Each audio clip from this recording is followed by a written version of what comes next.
I was certain my son Alejandro was taking me to a nursing home, a final goodbye to the life I once knew. But what I found instead was beyond anything I could have imagined: my home, rebuilt from ashes, and my purpose, restored with love. This is my journey of rediscovery, where despair turned to hope, and I learned that I was never a burden, but a foundation for family. Before we dive into this powerful story, let us know where you're tuning in from, and if you find it compelling, don't forget to hit subscribe.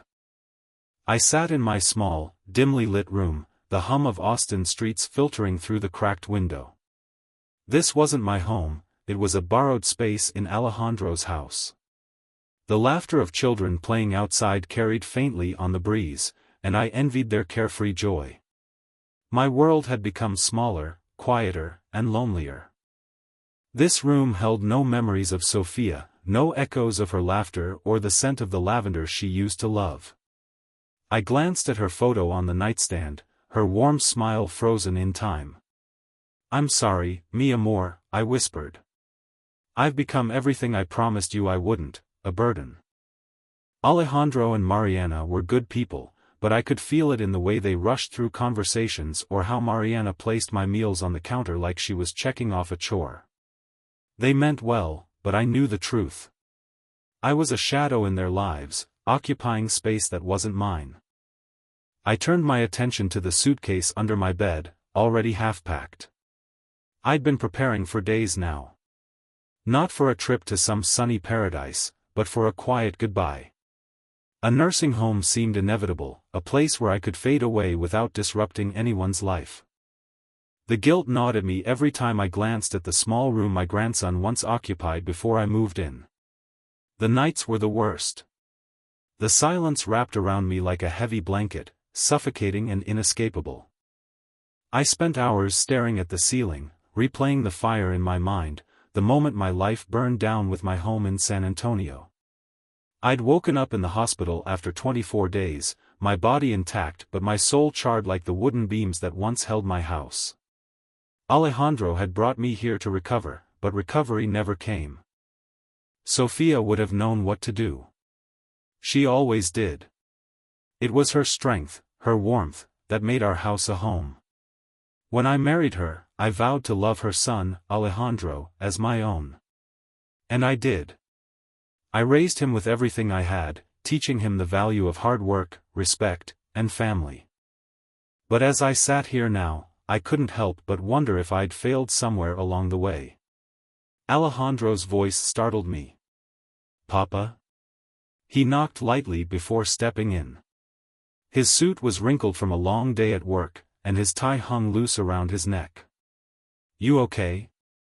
"I'm fine," I lied. "I always said I was fine." He glanced at the suitcase half hidden under the bed but said nothing. "Dinner's ready. Mariana made your favorite, mole." He smiled, but his eyes were tired. "Thank you, Mijo," I said, forcing a smile. As he turned to leave, I gathered my courage. "Alejandro, we need to talk." He paused, his hand on the doorknob. "What is it, Papa?" I hesitated, the words catching in my throat. "I think it's time I moved to a nursing home." Alejandro's expression faltered, a flicker of something unreadable crossing his face. "Not now, Papa," he said with a sigh. "Let's talk about it later. I've had a long day." He left before I could press further. I sat there for a long time, staring at the closed door. His words echoed in my mind, "Not now." But when? When would he have the time to deal with me? I felt invisible, unnecessary, a burden they were too kind to admit. The suitcase under my bed seemed heavier now, filled with more than clothes. It carried my guilt, my fears, and the weight of a goodbye I didn't want to make but couldn't avoid. As the night stretched on, I opened a drawer and pulled out a piece of paper. My hands trembled as I wrote Alejandro a letter. It wasn't long, just a few lines apologizing for being a burden and thanking him for everything. When I finished, I folded it neatly and slipped it into an envelope. Sophia's photograph caught my eye again, her smile as radiant as ever. "I hope you understand, Querida," I whispered, placing the letter beside her picture. "It's the only way to make things right." The next morning, I sat at the kitchen table, stirring a cup of coffee that had long since gone cold. Alejandro was in his usual rush, his briefcase in one hand and a piece of toast in the other. Mariana bustled about, clearing dishes and answering a work call on her headset. It was as though I wasn't even there. "Do you need anything before I leave, Papa?" Alejandro asked, his tone polite but distant. He didn't sit down, didn't look at me directly. I shook my head. "No, mijo. I'm fine." That word again, fine. I hated how easy it was to lie. "Okay," he said, glancing at his watch. "I'll be home late. There's a meeting downtown." He kissed Mariana on the cheek and was out the door before I could muster the courage to speak. I watched him leave, feeling the familiar sting of rejection. It wasn't that he didn't care, I knew he did. But caring and being present were not the same thing. Mariana hung up her call and turned to me with a forced smile. "Are you hungry, Roberto? I can heat up some tamales." "No, thank you. I'm not very hungry," I replied. She nodded and disappeared into the other room, leaving me alone again. Later that afternoon, I went for a walk around the block. The air was crisp, and the sounds of children playing in the distance brought a faint smile to my face. I passed by Teresa's house, our kind neighbor who often brought me meals. She waved me over from her porch. "Roberto, come sit for a while," she said, her voice warm but tinged with concern. I joined her on the swing, the old chains creaking under our combined weight. "You don't look so good," she said bluntly. "What's on your mind?" I sighed, hesitating. "I don't think Alejandro and Mariana want me here anymore. I've asked him to take me to a nursing home." Teresa's expression darkened. "A nursing home? Roberto, you've done so much for that boy. You raised him, gave him everything. This is how he repays you?" "It's not like that," I said quickly, though her words echoed some of my own thoughts. "He's busy. They both are. I don't want to be in the way." She shook her head. "Don't make excuses for them. We all get old, Roberto. Doesn't mean we're useless." Her words stayed with me long after I left her porch. Useless. That's how I felt most days. Like a relic of the past, taking up space in a life that no longer had room for me. That evening, Alejandro came home later than usual, his tie loosened and his shoulders sagging. I was waiting for him in the living room, determined to bring up the nursing home again. "Papa," he said, surprised to see me still up. "Why aren't you in bed?" "We need to talk," I said firmly. He sighed and sank into the armchair across from me. "What is it?" "I need you to take me to a nursing home," I said, my voice steady despite the lump in my throat. "Sell the land in San Antonio and use the money to pay for it." Alejandro rubbed his temples. "Papa, not this again." "I've told you, we'll talk about it later." "When, Alejandro? When it's too late?" My voice cracked, frustration bubbling to the surface. "I don't want to be a burden to you or Mariana anymore." "You're not a burden," he said, his tone exasperated. "But this isn't the time to talk about it. I'm exhausted, Papa. Can we do this another day?" He stood up before I could respond, patting my shoulder in what was supposed to be a comforting gesture. "Get some rest. We'll figure it out." I watched him walk away, the weight of his words sinking into me. "We'll figure it out." But what was there to figure out?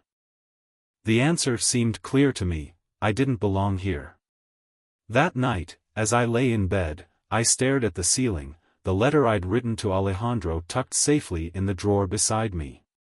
Sophia's photograph caught the dim light from the street lamp outside, her smile a bittersweet reminder of the life I once had. "Forgive me," I whispered, clutching the envelope. "I don't know what else to do." Sleep didn't come easily. The silence of the house was oppressive, broken only by the distant hum of traffic. I felt more alone than ever, trapped in a limbo between the life I had and the life I feared was waiting for me. I woke to the sound of knocking on my door. Alejandro's voice called through, soft but insistent. "Papa, wake up. We're leaving soon." Leaving? My heart sank as the words echoed in my mind. This was it. He had finally agreed to take me to a nursing home. I pushed myself out of bed, my limbs heavy with the weight of acceptance.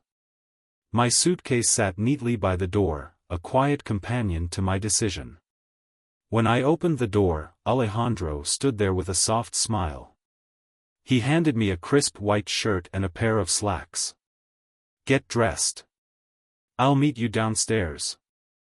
I nodded, unable to find my voice. As I dressed, my hands trembled slightly. This wasn't fear, it was resignation. I caught a glimpse of myself in the mirror, the lines on my face deeper than they used to be, my hair thinner, my eyes dull. "This is for the best," I whispered, trying to convince myself. The car was already packed when I came downstairs. Mariana greeted me with a warm smile, carrying fresh towels and a bag of toiletries. "Here you go, Roberto," she said cheerfully. Her tone only deepened my suspicion. They were making sure I'd have everything I needed for my new life, away from them. And I had lost it all in one night. The countryside blurred past the window, but every detail stood out to me: the wildflowers dotting the fields, the weathered fences lining the road, the occasional oak tree standing tall against the horizon. They reminded me of the drive Sophia and I used to take, dreaming about the future we'd grow old in together. "Where are we going?" I finally asked, my voice breaking the silence. "You'll see," Alejandro said, his tone unreadable. As the car climbed a winding road surrounded by dense trees, a knot tightened in my stomach. I didn't recognize the area. There were no houses, no signs of civilization, just trees and the occasional patch of sunlight breaking through the canopy. My heart raced. "Are we almost there?" I asked, my voice trembling. Alejandro glanced at me through the mirror. "Almost," he said, a faint smile playing on his lips. Mariana turned around in her seat and smiled reassuringly. "You're going to love it, Roberto." Her words felt like a knife to my chest. Love it? How could I love being left behind, far from everything I had known? I gripped the photograph in my pocket tighter, as if Sophia's presence could calm me. The car eventually slowed, crunching over gravel as it pulled into a clearing. Alejandro killed the engine and turned to look at me. "We're here, Papa." I hesitated, my body stiff as he opened the door for me. The sunlight was blinding as I stepped out, clutching my suitcase like a lifeline. My eyes adjusted slowly, and when I saw what was in front of me, the air left my lungs. Before me stood a house I knew all too well. My house. But it wasn't the blackened skeleton I had last seen. It was whole, gleaming in the sunlight as if it had been pulled straight from my memories. The white paint shimmered, the porch railings were sturdy and new, and the windows sparkled with clarity. My knees buckled, and Alejandro was at my side in an instant, steadying me. "Careful, Papa," he said softly. What is this?" I stammered, my voice barely above a whisper. Alejandro smiled, his eyes glistening with emotion. "Welcome home, Papa." I stood frozen, staring at the house before me. My house. But how? My mind raced, unable to reconcile the sight in front of me with the ruins I had left behind. This wasn't just a structure, it was a piece of my soul, resurrected from ashes I thought I'd never see again. My eyes traveled to the mantel above the fireplace, and there it was, a photograph of Sophia and me on our wedding day, our smiles frozen in time. My throat tightened as I stepped closer, my hand hovering over the frame. "How?" I whispered, more to myself than to Alejandro. Alejandro gestured for me to sit in my old armchair, now reupholstered with the same fabric Sophia had once chosen. "Papa," he began, his voice thick with emotion, "we never planned to send you to a nursing home. We knew how much this house meant to you." I turned to him, my hands gripping the armrests. "They remembered how much this house meant to you and Sophia. Everyone wanted to pitch in." Tears welled in my eyes as I tried to process their words. Alejandro reached into a drawer and pulled out a thick envelope. "Do you remember those papers you signed months ago?" he asked, handing it to me. "This house isn't just bricks and wood, Papa. It's your life, your memories. We couldn't let them be lost." As I sat there, overwhelmed with gratitude, a familiar sound reached my ears, a soft whinny that sent a jolt through my chest. I froze, my eyes widening. "Is that?" Alejandro grinned and gestured toward the back door. "Come and see." I shuffled to the porch, my heart pounding. There, tied to a sturdy post near the garden, stood Palomo, my horse, my loyal companion through years of hard work and joy. His coat gleamed in the sunlight, his mane freshly brushed. He let out another whinny, stomping the ground as if calling out to me. "Palomo!" I exclaimed, tears streaming down my face. I hurried down the steps as fast as my legs would carry me, wrapping my arms around his neck. He turned his head, nuzzling me in recognition. "You're alive," I murmured, burying my face in his mane. "I thought I'd lost you too." Mariana joined Alejandro on the porch, watching the emotional reunion. "We found him a few weeks after the fire," she explained. "He'd wandered into the outskirts of town. The neighbors helped care for him until we could bring him back." I stood there for a long moment, my hand stroking Palomo's mane, my heart swelling with emotions I couldn't put into words. The warmth of his body, the solid feel of the house behind me, and the presence of my family filled me with a deep, unshakable peace. When I turned back to Alejandro, my voice trembled. "You did all of this for me?" He nodded, stepping closer. "You've done so much for us, Papa. This was just our way of giving back." I shook my head, overcome with gratitude. "This isn't just a house, Mijo. This is everything." I found it while sorting through some of the things we managed to save after the fire. I froze, staring at the worn cover. My hands trembled as I opened it, the scent of old pages and faint traces of smoke rising to meet me.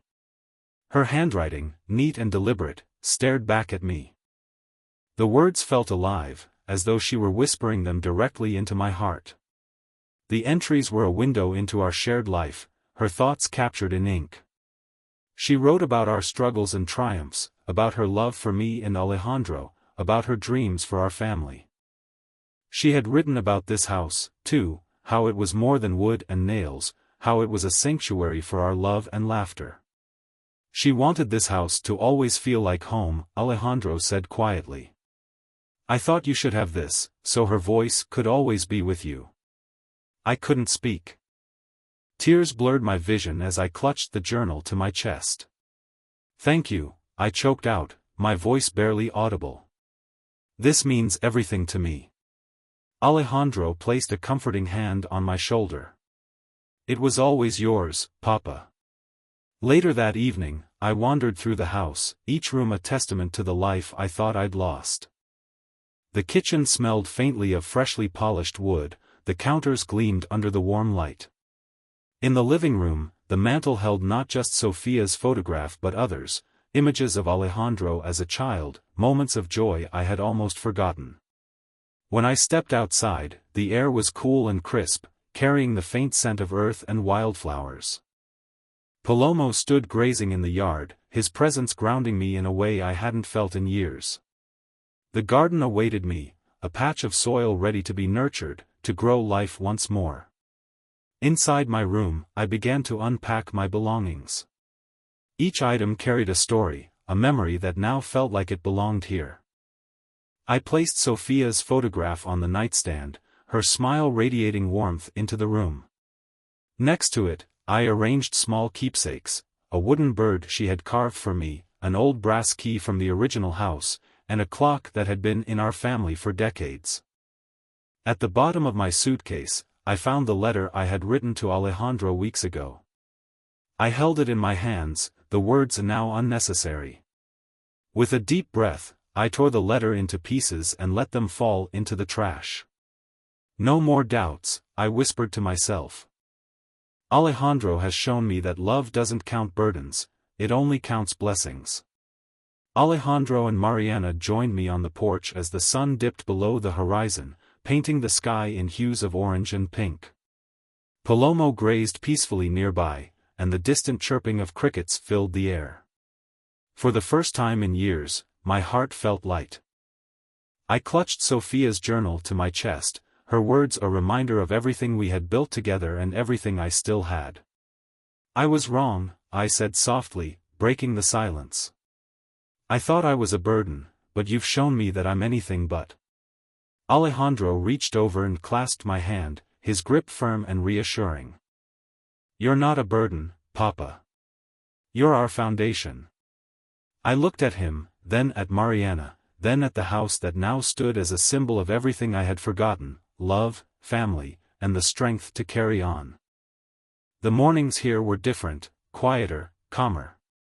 The sun rose over the hills, bathing the house in golden light. From the porch, I could see Palomo grazing in the distance, his movement steady and reassuring. The garden lay before me, a canvas ready to be painted with life once again. I leaned on the railing, breathing in the cool, fresh air. For the first time in years, I felt a sense of purpose. This wasn't just a house, it was home. It wasn't just restored, it was reborn, much like me. Alejandro stepped out, a steaming mug of coffee in his hand. He handed it to me with a smile. Good morning, Papa. Good morning, Mijo, I replied, taking the cup. The warmth seeped into my hands, grounding me. He gestured toward the garden. We'll bring some supplies tomorrow. Get it ready for planting. I know how much you loved working in it.